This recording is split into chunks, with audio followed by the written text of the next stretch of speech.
आयुक्त साहेब कारवाई नको, रोजगार द्या यासह विविध घोषणा देत 70 फूट रोडवरील भाजी विक्रेत्यांनी महापालिकेत इंद्रभुवन इथं ठिय्या आंदोलन केलं। 70 फूट भाजी मंडई येथील भाजीपाला फळ विक्रेते फेरीवाले यांच्या उदरनिर्वाहावर संक्रांत आली असून तब्बल 30 दिवसांपासून व्यवसाय बंद आहे। नियम अटी घालून त्याच ठिकाणी विक्री करण्यास परवानगी द्यावी याबाबत पालकमंत्री, पालिका आयुक्त यांना निवेदन देऊन चर्चा करण्यात आली। मोर्चाही काढण्यात आला।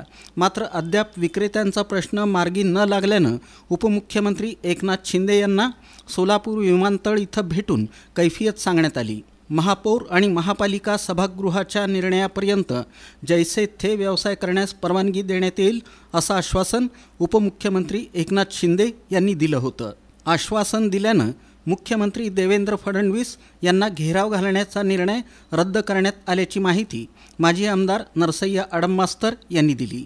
त्यानंतर कार्यवाही न झाल्यानं अखेर भाजी विक्रेत्यांनी महापालिका आवारात ठिय्या आंदोलन केलं। याची अंमलबजावणी करा या मागणीसाठी हे ठिय्या आंदोलन करण्यात आलं। भाजी विक्रेत्यांच्या प्रश्नी उपमुख्यमंत्री एकनाथ शिंदे यांच्या आश्वासनाची अंमलबजावणी करा या मागणीकडे लक्ष वेधण्यात आलं। यावेळी मोठा पोलीस बंदोबस्त तैनात होता। दरम्यान पोलिसांनी आंदोलकांना ताब्यात घेतलं। या आंदोलनात ॲडव्होकेट अनिल वासम, दत्ता चव्हाण, अकिल शेख, ख्वाजाभाई करजगी, जाफर शेख, महेश कसबे, हसन काशिम बागवान, चांद शेख, रुक्मिणी कावळे, शांताबाई कोळी यांच्यासह इतर भाजी विक्रेते सहभागी झाले होते।